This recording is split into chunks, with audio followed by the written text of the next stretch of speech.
Now for today's program. Jesse Bernstein has over 35 years' experience working in film, TV, and theater, and has performed with many theater companies around the country, as well as at the New York Shakespeare Festival alongside Mandy Patinkin and Denzel Washington. In 1999, Jesse originated the role of Reuven in Aaron Posner's and Chaim Potak's stage adaptation of The Chosen. In addition, Jesse has many writing credits as well as directing credits, including several children's musicals at the Walnut Street Theater. Jesse is the artistic director of Theater Ariel in Philadelphia and serves on the board of the Alliance for Jewish Theaters. Dan Kitrosser is an award-winning playwright, screenwriter, and storyteller, and has won the Next Innovator Award Best Narrative at Outfest and nominated for 5 Independent Spirit Awards and a GLAAD Award. Dan was the resident storyteller for Central Park and Bryant Park for much of the 2000s, and he teaches screenwriting at Temple University. Dan's one-act play, Marcia Blavatnik and the Marvelous Magical Chicken Soup, is part of Theater Ariel's upcoming short play festival, Good for the Jews.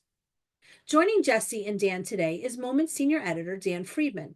Dan has had a distinguished career in journalism, working for newspapers like the Philadelphia Bulletin, before coming to Washington, D.C. to work in the Washington Bureau of Hearst Newspapers. Dan has won several journalism prizes, including the David Lynch Regional Reporting Award. Dan is the author of the article, Is Good for the Jews, Good for the Jews, which can be found in Moment's popular Jewish word section in the magazine at momentmag.com. Please welcome Jesse Bernstein, Dan Kitrosser, and Dan Freedman. Woo! Hello. Thank you. Good to be talking to you guys in Philadelphia. Go Birds. Go Birds. So, without further ado, let's get to some questions about Good for the Jews and a discussion, a deep dive maybe into that phrase and your theatrical productions, which, as you say, are about Jewish joy. So I guess the first question, and it could go to either one of you, what's the connection between Good for the Jews in your minds? What's the connection between Good for the Jews and Jewish joy? Sure, I can tackle that since it was my brilliant idea. So Theater Ariel, one of our main modes of performance are salons, which are music stand readings of new and established plays with professional actors. And I had a slot to fill for this season. And one of the things about Theater Ariel, our focus is on telling stories of the Jewish experience. And we take the Jewish part very seriously in that we make sure that in some way the Jewish aspect is integral to the stories that we tell. That's a legacy that I've carried over from our founding artistic director, Deborah Bear Moses, who I believe is joining us from Israel here today. Hi, Deborah. And so we're really a niche theater inside of a niche mission, in that, you know, finding plays where that Jewish part is integral is not always easy. And so I had this empty slot, and I had been talking to a friend, Alex Rosenfeld, who is another one of our playwrights. And she said, you know, I need some Jewish joy right now. And that kind of stuck with me. And I was thinking about Jewish joy. And then I thought, we need something that's good for the Jews right now. And I thought, oh, well, Jewish joy is good for the Jews. And so the two things tied together in my mind. And I hit up some playwrights, some local Jewish playwrights, and I said, can you write me some pieces on Jewish joy? And they all said, are you crazy right now? And I said, we'll give it a shot. And the result are the 3 one-acts that we'll be presenting starting this weekend. That's good. Is there any kind of a acknowledgement in your mind of the bittersweet, arguably, quality of Good for the Jews? I mean, it has really formulated itself over time into a question. Yes, but is it good for the Jews? And so there's a certain kind of questioning. Possibly the answer is no. Hey, no, it's not good for the Jews at all. And of course, you talk about Jewish experience. And as we all know, the Jewish experience is not always full of joy. So is there a kind of a flip side of a coin, a duality to that, which certainly would be a Jewish tradition in and of itself? There's more questions than answers always.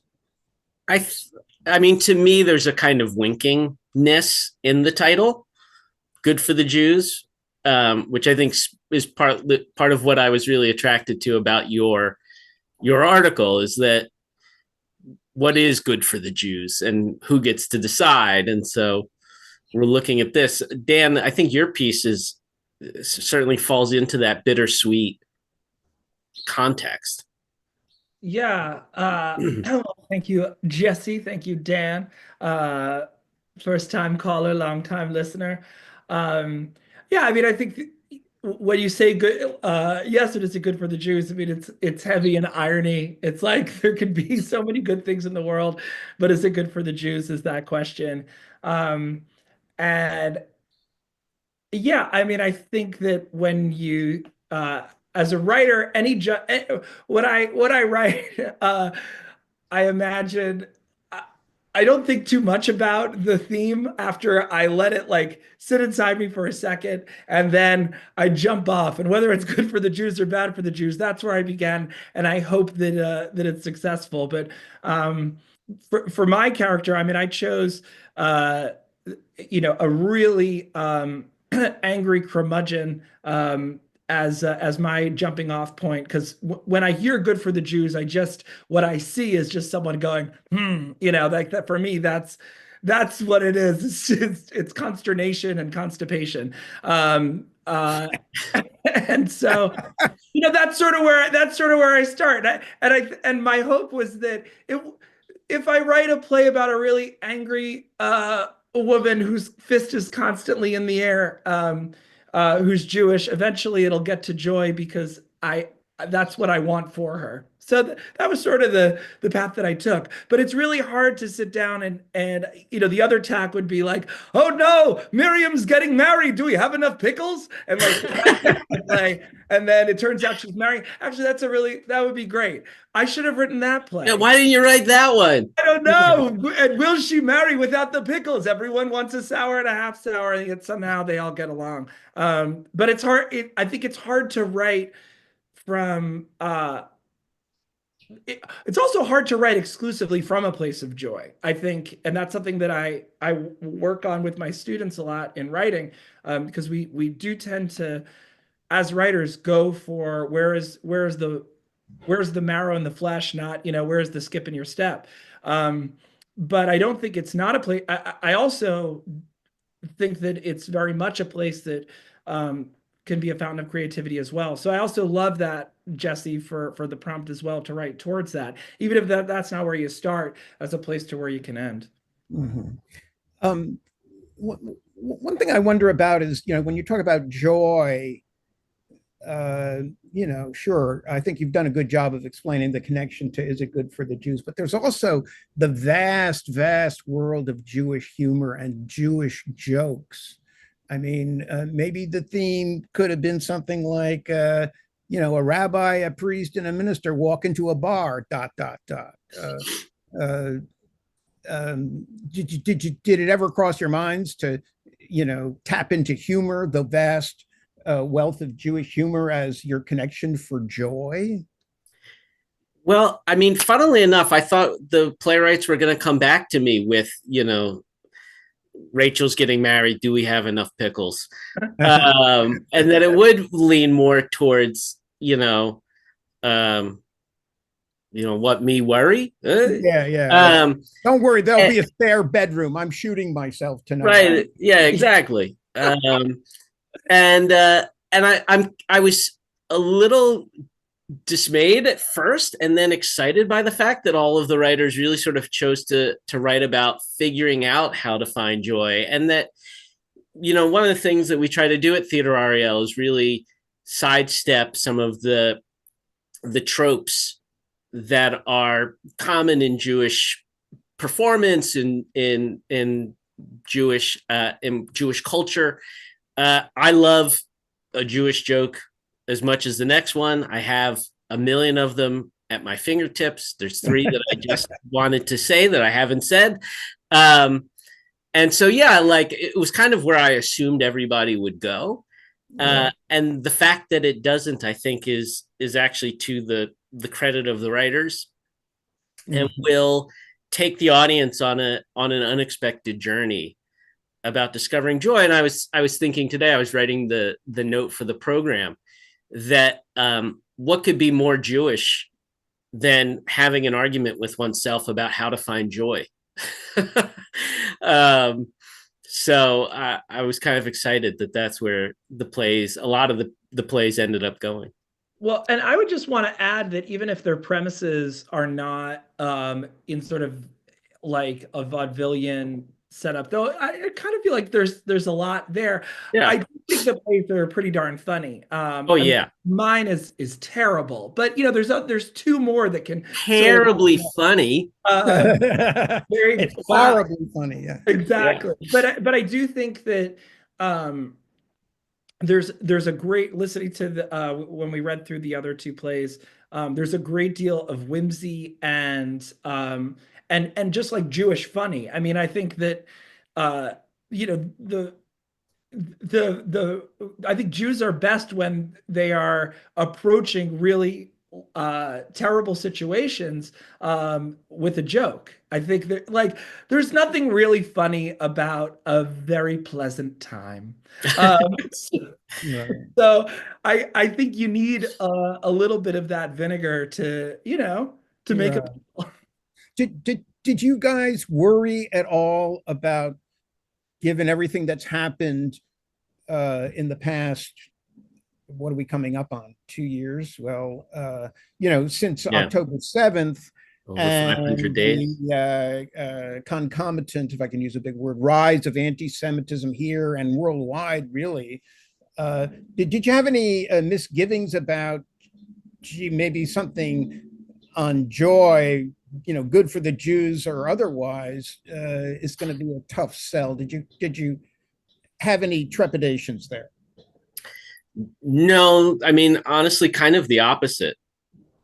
Um, What the and world needs now is, yeah, I think so. And again, the playwrights do not, Dan and one of the other ones don't shy away from the current reality of where we are. And that's where Dan's piece especially really starts, and Alex's. I mean, mhm. I think Jesse can't help with Theater Ariel and its mission to tell Jewish stories right now on October 6th or October 8th. So you're right in the maw of it. You know uh, what I did have trepidation of anything that you write Jewishly at this moment is seen, whether I feel like I'm writing through the experience of being a Jew and in 2025. It's certainly going to be felt through a Jewish lens. If I write anything Jewish, and therefore the connection to um, the horrors on the other side of the world are certainly going to be hanging out in the soup. Um, so what I did worry about was, is this what I want to say? Um, this will be the first piece that I think I really have direct Jewish characters that I'm working on that will be set in this world, aside from solo work that I do where I'm just me and can't help but be the Jew. Um, and so it of course, like I want to be I want to say everything. I want to say it perfectly. I somehow want to convince everybody of my particular opinion that might change in about 15 minutes, depending on what the next headline is. Um, and uh, and so it does weigh heavily. And I think that what I chose to do, and what I think a lot of the writers also chose to do, was, well, if I'm thinking that and I'm feeling that, why don't I just give it to the character and let them Yeah. sort.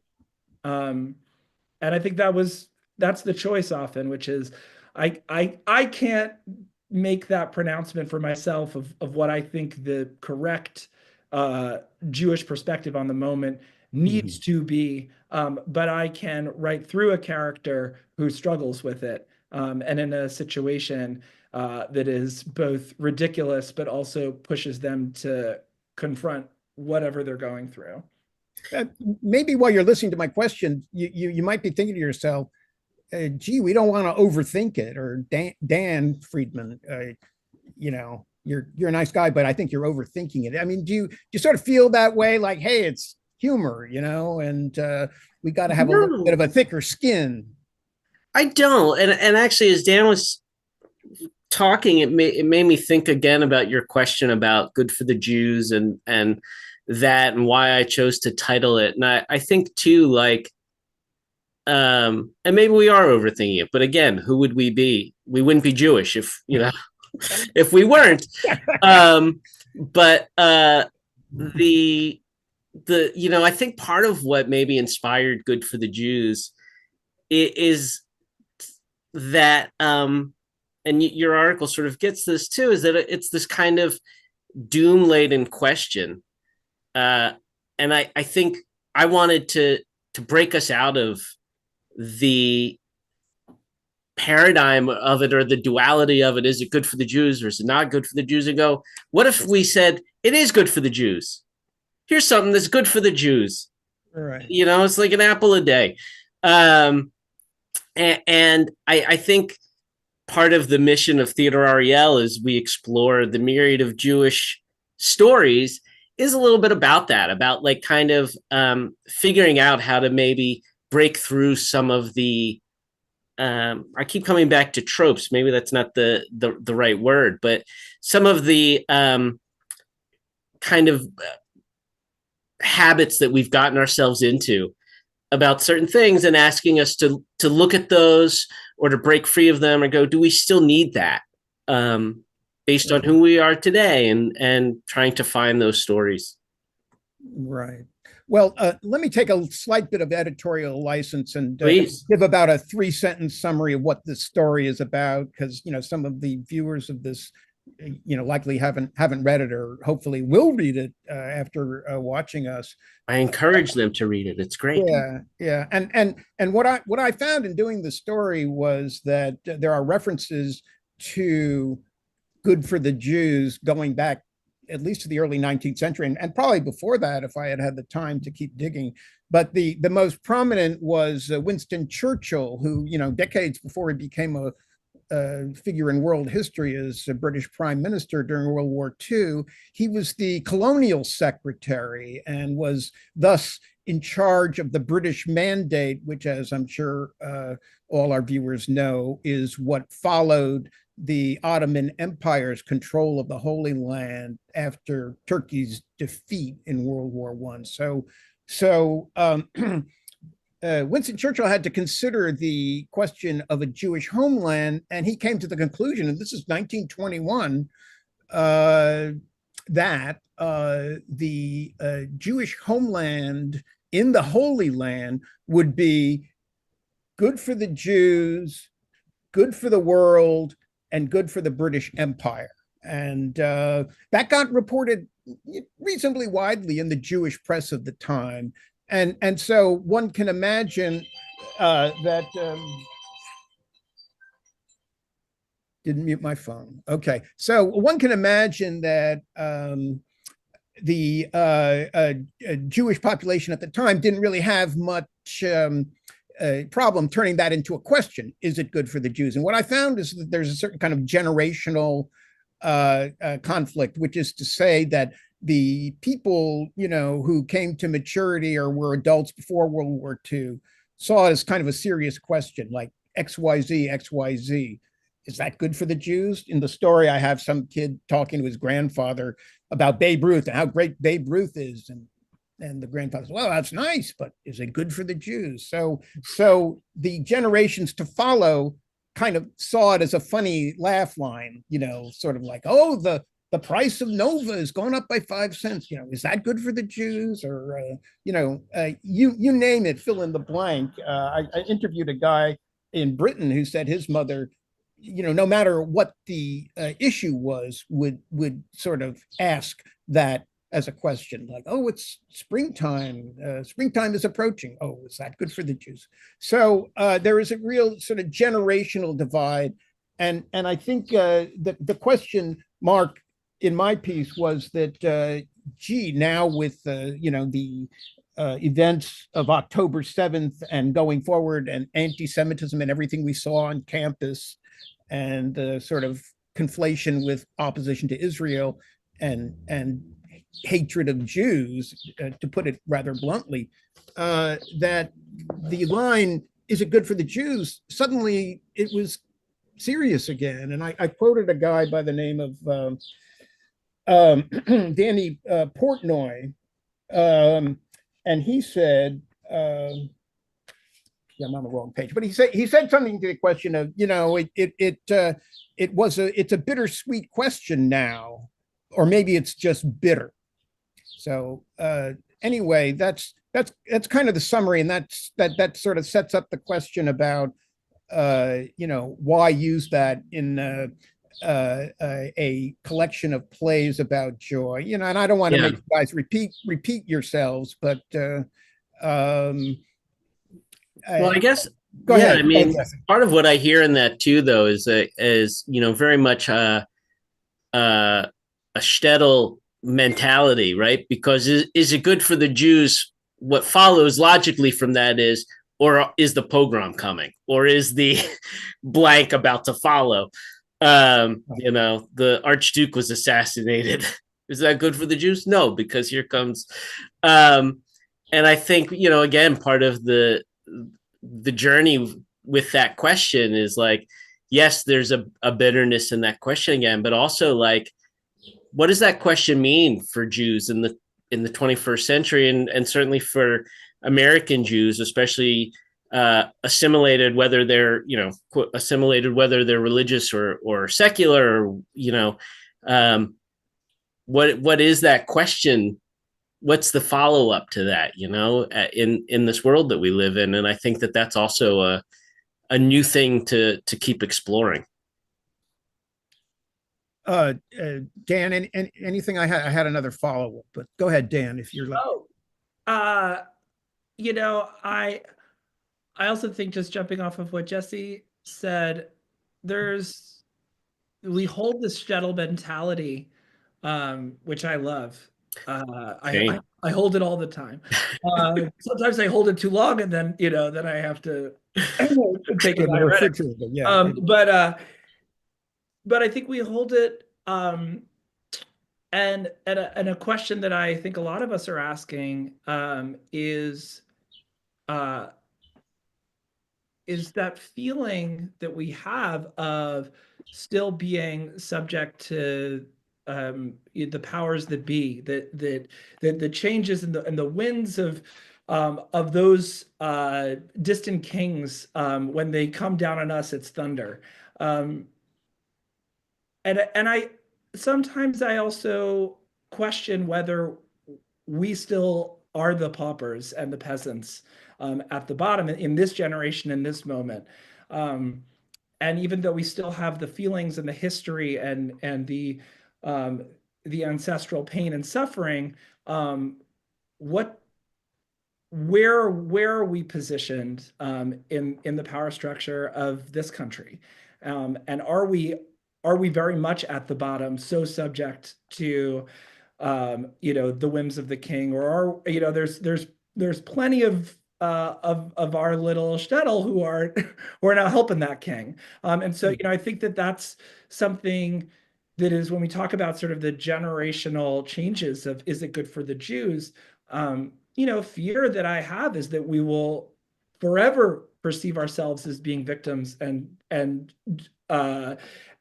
only have enough power under the thumb. And when I think that the story of American Jewry is plenty prosperous, plenty difficult, and plenty hard. And so I think for those of us who are now cresting our middle age in the 21st century, it's hard to, I think that's a big challenge for us, is to reckon with the fact that, like, I feel and I see and I am aware of certainly of anti-Semitism, and I also don't think that the first door that they're come knocking on is mine. Um, and I know that living here in South Philadelphia, you know. So um, Too busy, they too come for busy the getting tea. good pizza. Yeah. Yeah, first Or they're gonna come for the yeah. Well, that's Dan. I keep thinking about, then they came for me, right? The Mhm. famous poem, and like I've been having conversations with friends about like what actually is the new hierarchy in that poem, right? As we look at things, and where would the Jews fall in that order now, right? First they came for X, then they came for Y, right? Where would the Jews fall in that? And of course, the point of that poem is that once they come for somebody, they're Well, inevitably coming for the Jews, right. and everybody else. But we used to be the first door, you know. Exactly. And so Exactly. Yeah. and I think that that's and I think there's a tremendous amount of pride also that a great many Jews feel of being like, well, because we have historically and even in the present suffered at the hands of fascism and xenophobia. We then do have this special place and special opportunity to have an eye out and an ear out, and like that we can hear those dog whistles too. But it is, it's interesting, um, being connected to folks who are undocumented, for me in the queer community, certainly trans folks and immigrants, and just the immense uh, it's, it's like the immense like suffering and pain that's being thrown at them, but also just like the immense amount of dull, like annoying paperwork, that is destroying their lives as well. Sort of the insidiousness of a bureaucratic system coming onto them, which Jews back in Eastern Europe had to get their documents in order and everything. And my husband and I are looking for our marriage license. I don't know, we're trying to figure that one out. Uh, we have our marriage license that we got in Oregon. At the bottom says, "This is for display only, not a real marriage license." So we have work to do. Does the But I know, ketubah count? well, I think we're married, but I know, I think I'll check. I'll ask Jordan. But I've gone on a little bit of a tangent, but I do think that's something that I think factors in when we go back for the is it good for the Jews? What I The first thing that I have is this emotional response, still feeling like there is a czar or a Reich out there, I know that you don't have to look too far to find anti-Semitism, laced through everything. But when I think of what actually my ancestors actually felt huddled in, hearing news reports of what cultural and political shiftings were happening, they were going to be the first door that was going to be bashed in, and that's not where I am right now. So that all comes in the play. It's very funny. Don't worry about it. It is. Yeah, just to not to put too fine a point on it, but rather to sort of focus in. I think one of the things here that we've talked about indirectly, if not directly, and just to kind of summarize and get your reaction, it is true that whether it's good times or bad times, humor for Jews is part of the arsenal. It's an arrow in the quiver. It's almost indispensable. It's kind of a breathing mechanism. Is this sort of consciously or subconsciously part of the approach here for you? Just however bad it gets, humor will have a place. Well, it has to. I mean, I just think it's. I, I think we laugh because we recognize. We laugh because we see ourselves. We laugh because um, we are grateful in the moment that it's not us, but we know 2 seconds ago it was, 2 seconds it will be. Yeah. and I think that I have found also for me, like it's the social lubricant. It's the way that we are able to like break tension and and have a check-in. In when you go to the theater, um uh what I'm so focused on no matter what play I write or performance piece I focus on, I'm like, what is my first laugh? That is whether it's the most dramatic play in the world. I'm like that first laugh because I need to program into my play or into my performance piece. I need a moment where I know that we are all together. And the audience needs that too. Now that can happen without laughter, but what's challenging is if it's not an auditory moment, then the performer doesn't know that the audience is on their side, and also the rest of the audience don't know that they're on each other's side. Mm-hmm. And so I find that you need, is even in the biggest tragedies on stage, you need a moment of laughter to just collapse everybody into the same breath, and then we can go on the story together wherever it goes. I prefer that we then have more laughter because I enjoy it. But I think that that is the way. That is why I'm so grateful that Jon Stewart is back on TV. That's why I'm so grateful for all of performance and for our divas and for everybody to give us a good laugh because I need to breathe with someone, not just like be clenched alone. Right. um, and just to take it back to the good for the Jews phrase, I mean that's sort of a reflection, at least I found in my story, of how secure you feel or how secure a generation feels.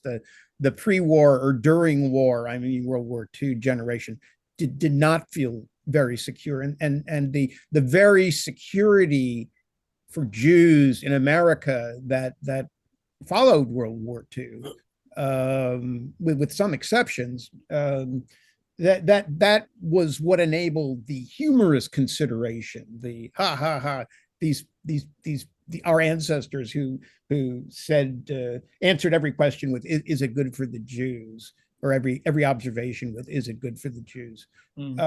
So it's really about security. So what's changed, and what we were saying before, is that post October 7th, our security went from pretty high, pretty decent, down to gee, it's a terrible situation, and so insecurity was high, and therefore that phrase "good for the Jews" took on a new meaning, as we've discussed. Yeah, for sure.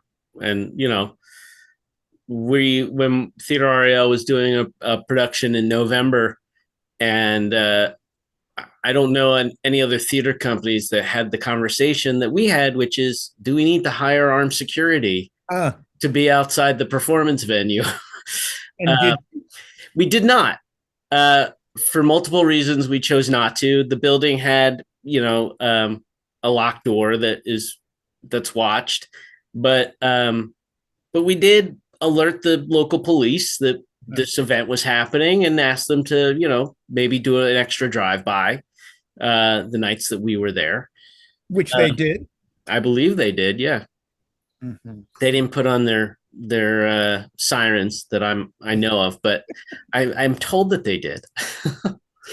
So I mean, the thing that strikes me about Theater Ariel and other Jewish, we have one here in Washington, D.C., and Sure. I know every city with a Jewish population likely has something like that, is that, I mean, this is your sort of stock in trade. I mean, if everything was, life is like a bowl of cherries, to, reference an old joke, you wouldn't have anything to write about or perform, or there would be no, critical mass for your productions. So I'm not saying, gee, without suffering, you wouldn't exist. And certainly, there are a lot of Broadway plays, musicals and whatnot that you can think of, where the joy outweighs the negativity by a lot. But I think in the case of Jewish theater in general, and theater, Ariel in particular, good times or bad, we're here to kind of address this in a serious or maybe not so serious way, but even the not so serious has a kind of an agenda or a function. Yeah. And I think too, for any writers or playwrights who are watching this, who also want to submit or are thinking about the future of Jewish theater, I think what's interesting for us too is life's hard for everybody, right? Being a human being is really difficult, and we make it even more difficult on ourselves. And I think what's also interesting for Jewish theater to explore are the ways in which Judaism uniquely, but perhaps in a universal way, addresses the conundrum of being a person alive in the world. And so that it's not always just, the Jewish people's trauma that we're putting on stage, but perhaps the Jewish perspective or the Jewish solution to just being a human being, trying to get to work and get home and have a family and fall in love and all of those things, and what makes it specific to a Jewish belief or a Jewish value system or Jewish way of living inside of that sphere, and then how that can be universally appreciated. Dan, can you talk about your contribution to this magical chicken soup? And I know you had some collaborators with that, but yeah, you've talked about it earlier on, but can you give it kind of like a 30-second narrative of A to B to C to D, and what did you do and what did your collaborators do to kind of pull it together? Yeah. Well, Marcia Blavatnik and the Marvelous Magical Chicken Soup is I believe a soon-to-be canonical work in all of dramatic literature. JPS has already contacted me. Oh, fantastic! They'll publish it along with the Tanakh. Yes.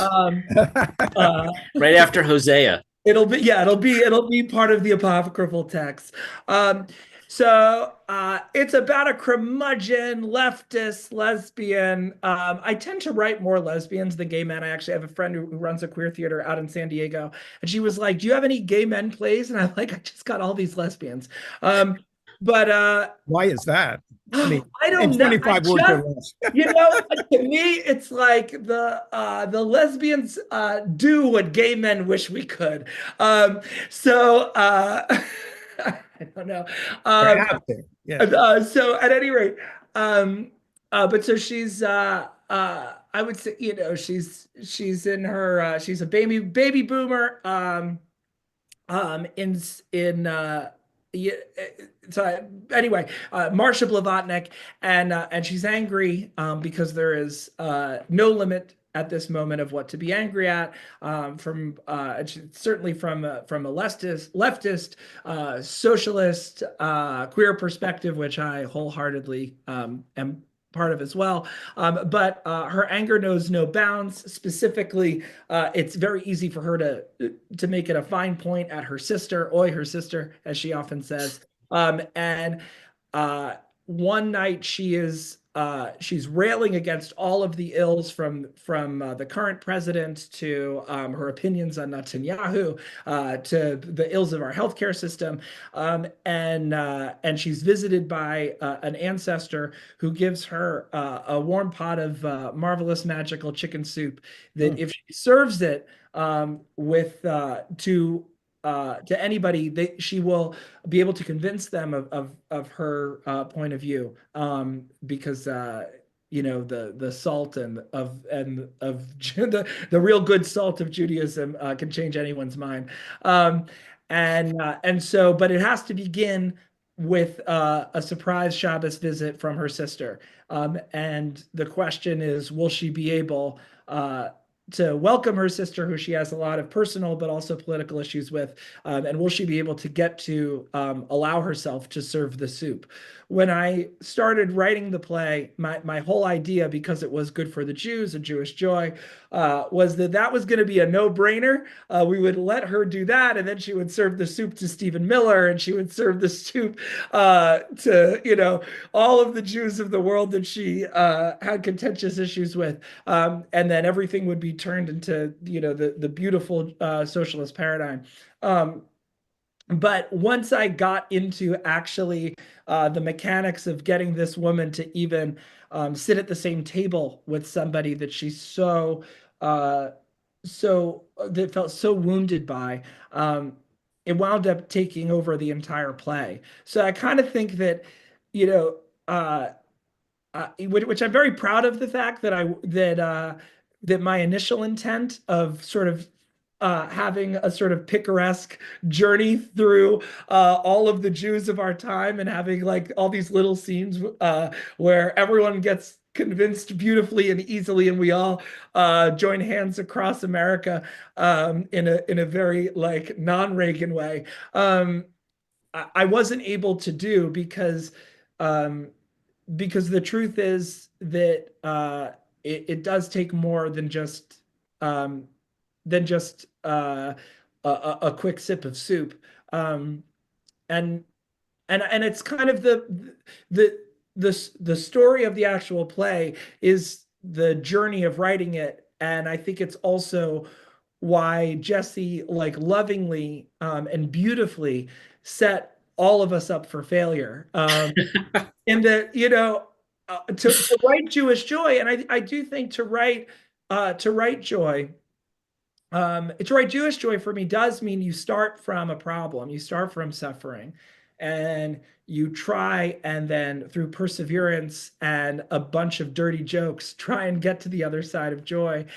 And that journey is the play. And it's unfortunate for our tribe in particular that in order for us to reach that particular mountaintop, we carry everything with us. My family carries lots of canvas bags all the time. And I think that we're schleppers. And so even as we make our way to joy, like we're going to schlep, the pain of our ancestors, the pain of our neighbors, the resentments we have from our sisters, and even the pain of the Palestinians and of people who we are on the other side of. We hold that. What we do with that, I think, is always going to be different person to person, because we're individuals. But I know that all Jews are struggling with holding all of the pain as we make our way to our authentic voice. And so I think it's really beautiful. And I love that the play is funny as it fails to do what Jesse asked me to do. Funny and beautiful. There is no success like failure, and failure is no success at all. That Bob Dylan, who's Jewish, let's give him credit. Okay, just one last little detail. Jesse, you want to say what the website is if someone wants more information? Yeah, it's tickets, theaterariel.org. Yeah, with an R-E. Is that like a British type spelling? Theatre. It's how we in the theater spell. It's actually how we in the theatre spell. In the theatre spell theater. The place is ER, right? The building is an ER, but the company and the concept are RE. Damn. Right, got it. Okay, well, Susan, if you want to start with some questions, I think the guys, and if anything's directed towards me, we'd all be glad to answer. Great, thank you. Also, I want to let people know that I put a link in the chat to Dan's article in Moment Magazine, and a link to Theater Ariel, and we'll send that out afterwards. Before I ask this, we've got some good questions. Before I ask this one question, I just wanted to share I've seen the Broadway play Spamalot many times. And shortly after October 7th, I was in New York and it was playing then. And my family and I went. And for people who haven't seen it, there's a great performance with a song called You Can't Succeed on Broadway If You Don't Have Any Jews. And I remember, again, I've seen this show many times. Everybody laughs, the audience is laughing. It feels good. Is it good for the Jews?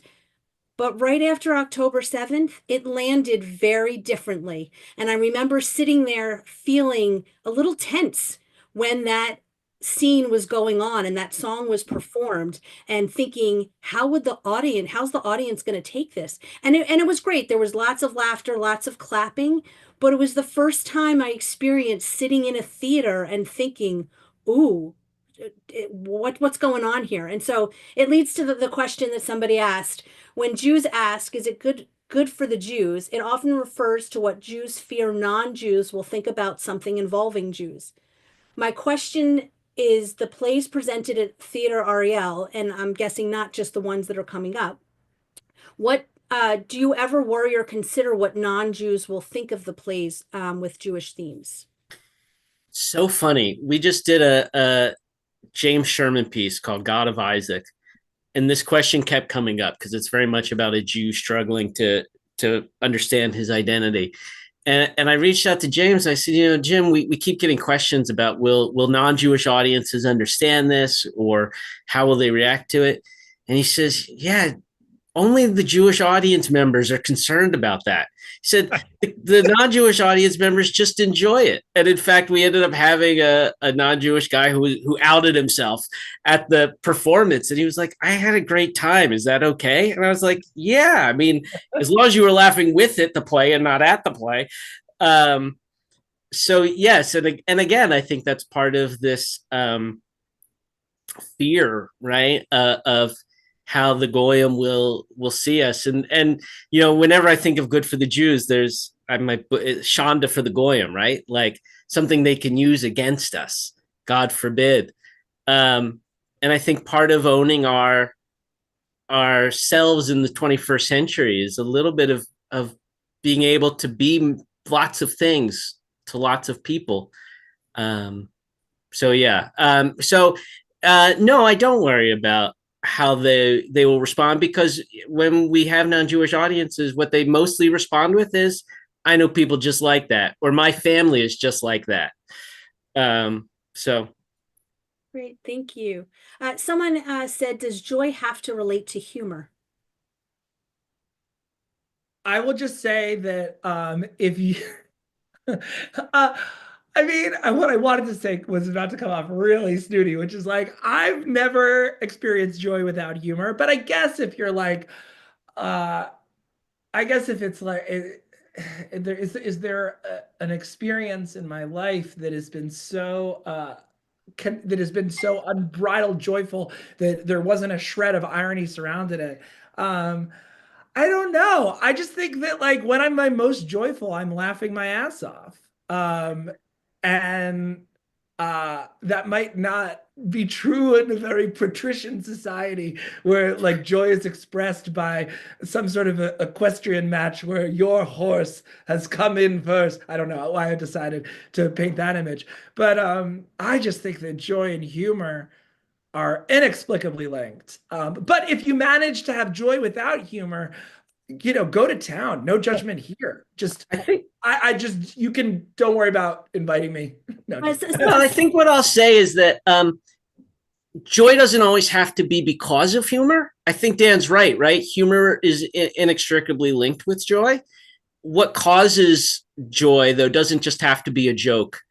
And I think that's part of what what all of these pieces deal with. One is about someone who discovers joy through a re-understanding of time, which actually gives them space to have some hope and some joy. And another one is about finding joy in Josh Groban. So I do think that while humor and joy are inextricably linked, how one finds one's way to there doesn't have to be the obvious humorous way. As someone just wrote in, a good corned beef sandwich is pure, and I'll add, they wrote joy. I would add pure Jewish joy. Well, that Exactly. is true. I mean, I was thinking now I'm going to eat my words Semitically. Like my biggest joy, I have been like working on my chicken soup, which is why I factor into it for such a long time. And when it comes out, like the balance and the flavor and the salt is all right, like that is really joy. And it's not funny. So it's just good soup. Yeah. Yeah.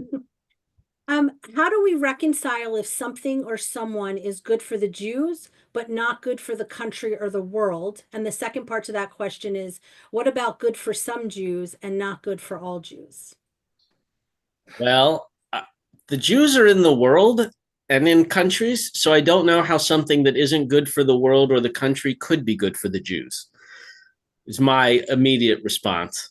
Um, what's good for some Jews, not good for all Jews? I guess I don't have as quick a response to that. I think it depends on what is good for you as a Jew. I don't know, Dan. Well, I just think, I mean, that for me is what my play is about. So you should definitely come and see it. March Province Prom and Jesse has the actual information. This But weekend and next. this weekend and next, Go to the website. at various locations, go to our website. But that for me is, I think that's my big question is like, you know, I was raised very, very proudly and within a very strong Jewish context and Jewish circle.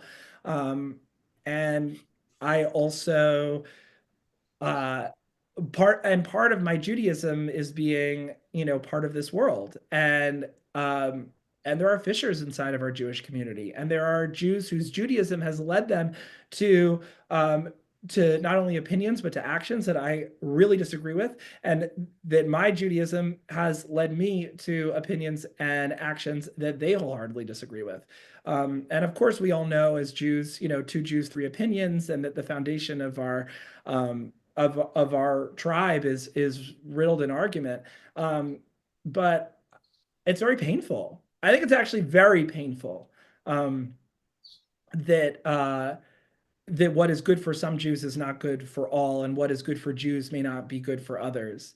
Um, and I think that's something those are questions that for me challenge my upbringing and then allow me to like come back to, oh wait, no, I that was there all along. That we are a diverse coalition of people with digestive issues.